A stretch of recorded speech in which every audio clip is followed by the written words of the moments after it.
Hello, I'm David Cole, and this is the Beer, Wine, and Liquor Supply Chain Challenges for University of Texas, Rio Grande Valley. The introduction is that the global pandemic caused a failure in the supply chain across many industries. The liquor, beer, and wine supply chain failure led to empty shelves at retail locations and unfulfilled orders within the restaurant industry. As a matter of fact, pubs in the United Kingdom are currently running out of beer because of the supply chain issues. Of course, that's also mixed with the Brexit that's going on over there. But today we're going to discuss the strategies and logistics to return to a resilient supply chain within the liquor, beer, and wine industry here in the United States. So the background that happened is that in 2020, a global pandemic hit from COVID-19. And when this happened, the pretty much the whole world went into a lockdown where people were forced to stay home. That's including workers. So millions of workers, not only in America, but actually globally, were furloughed and businesses were shuttered. Uh, one of the industries that suffered the most was the restaurant industry. Now, before the pandemic hit, liquor, beer, and wine was a huge segment in the restaurant industry with a lot of sales. But because the restaurants are closed, now um, uh, uh, the uh, now the customers are being forced to only get their uh, liquor, beer, and wine from the retail locations. So there were essential businesses that were still open. Restaurants, a lot of them were able to reopen and for curbside delivery only, but their dining rooms were closed, and so they still didn't have the liquor, beer, and wine segment. Uh, there were hospitals and gas stations and grocery stores, but also liquor stores. Now, uh, another thing that led to the breakdown in the supply chain was the stimulus checks that were sent out throughout the United States. And, um, you know, on paper, I think this was a really good idea because it was able to help everybody pay their bills so they wouldn't get evicted and so that they could put food on their table. But a lot of times what happened is that whenever the pandemic started to lift, people were still staying at home, not wanting to go back to work because they were having the stimulus checks and unemployment with the booster checks. And so this led to a lot of labor shortages throughout every industry. So in the supply chain, the labor shortages affected the container ship crews, the personnel who are working on the ports, the crane operators who are taking the containers off the ships and putting them onto trucks and rails. The trucking and delivery drivers were experiencing shortage. Warehouse workers were on skeleton crews, and even the local retail and restaurant employees were down to minimal workforce. And so, because of the um, lack of workers, the the supply chain just started falling apart. But the pandemic did start to lift, and whenever that happened, restaurants started opening back up. Uh, People started coming out of their houses and they began to feel normal again. Whenever this happened, it was almost like they were going crazy because they haven't been able to experience a good time in several months. And so uh, the liquor, beer, and wine industry all of a sudden saw a huge demand. But because of the labor shortage, that includes factory workers or production workers, the supply was actually low. So now that we have this high demand on liquor and beer and wine with a low supply, um, on top of that with labor shortage within the supply chain, then we're experiencing unfulfilled orders, empty shelves at the empty shelves at the retail locations, and actually some states started rationing out their alcohol, saying you can only buy 2 bottles at a time. So my hypothesis of how this is going to be fixed is that this is a resilient supply chain. It's going to take strategic management in order to get it back on track, but this is a supply chain that will be able to rebound.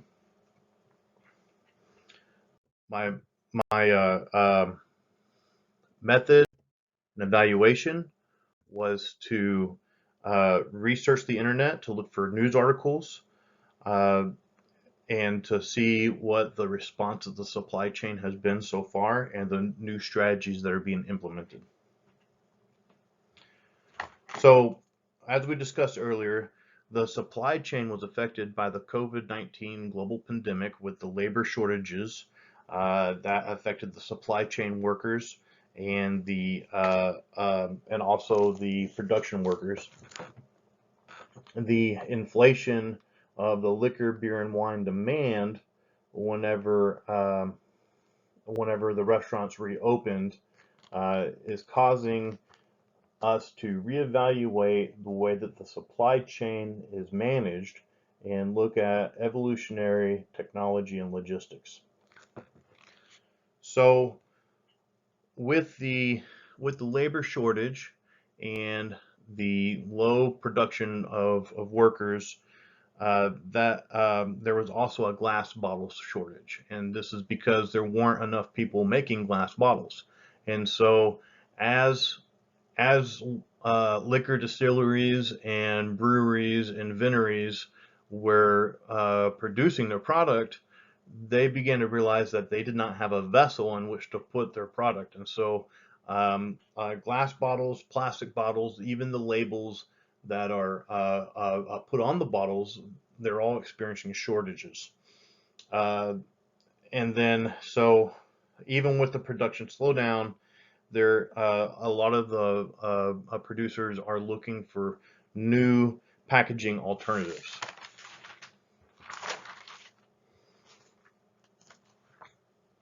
So the labor shortages are actually leading to unfulfilled orders. Uh, and so we're seeing empty shelves at grocery stores, at liquor stores, convenience stores, unfulfilled orders at restaurants. And in the state of Pennsylvania, they're actually rationing down to 2 bottles, and that's for about 40 brands that they're doing that. So, but one thing that not only the the liquor distributors are advising, but also the supply chain is actually recommending to try out all alternate brands and see if you can find a local brand, try out new local brands, and maybe that might be a new favorite, and that will actually put some ease on the already strained supply chain. So the supply chain is not permanently broken. It is going to take some time to fix it.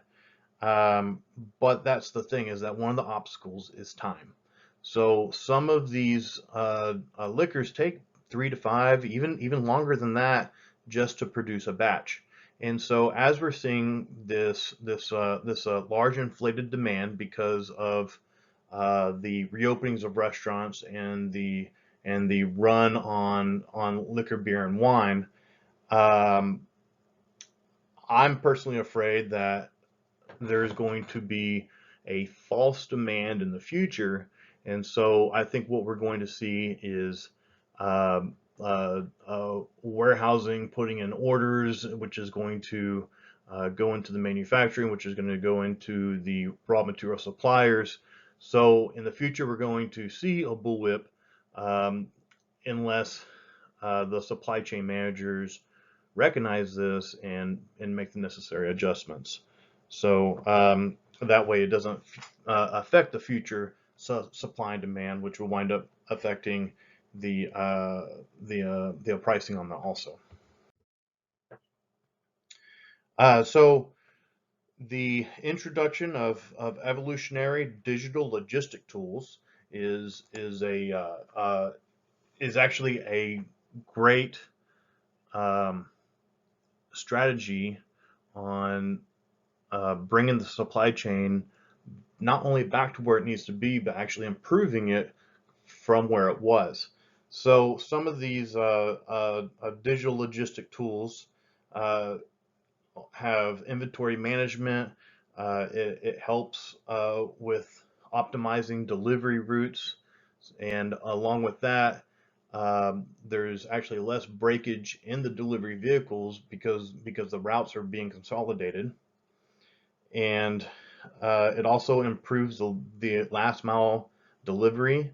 It allows end-to-end visibility. It also brings forth e-commerce.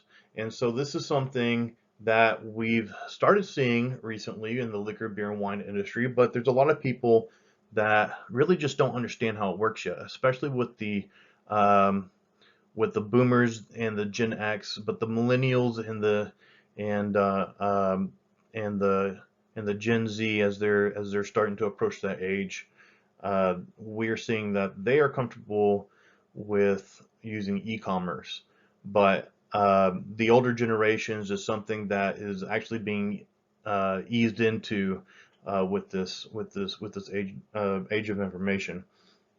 But another strategy we're seeing is direct to customer sales.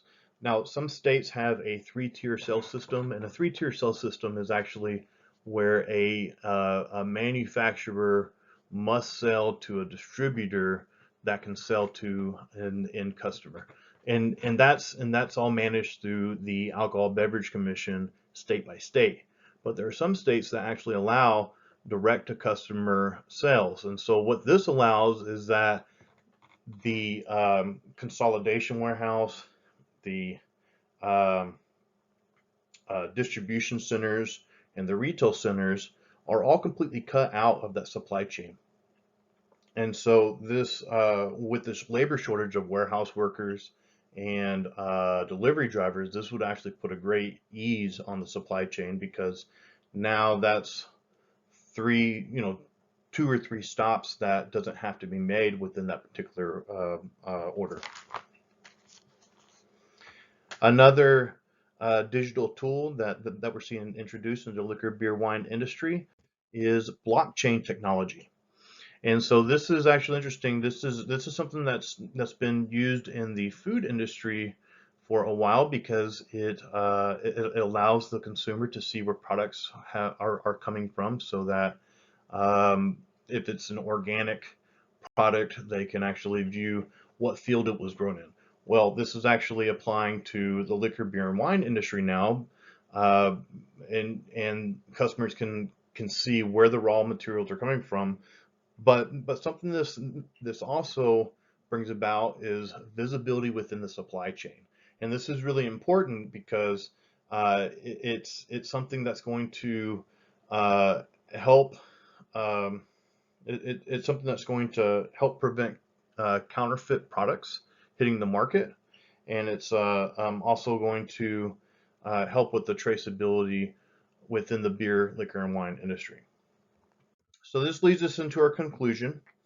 So as reviewed earlier, uh, COVID-19 hit, and it caused a lot of shortages and a collapse in the supply chain.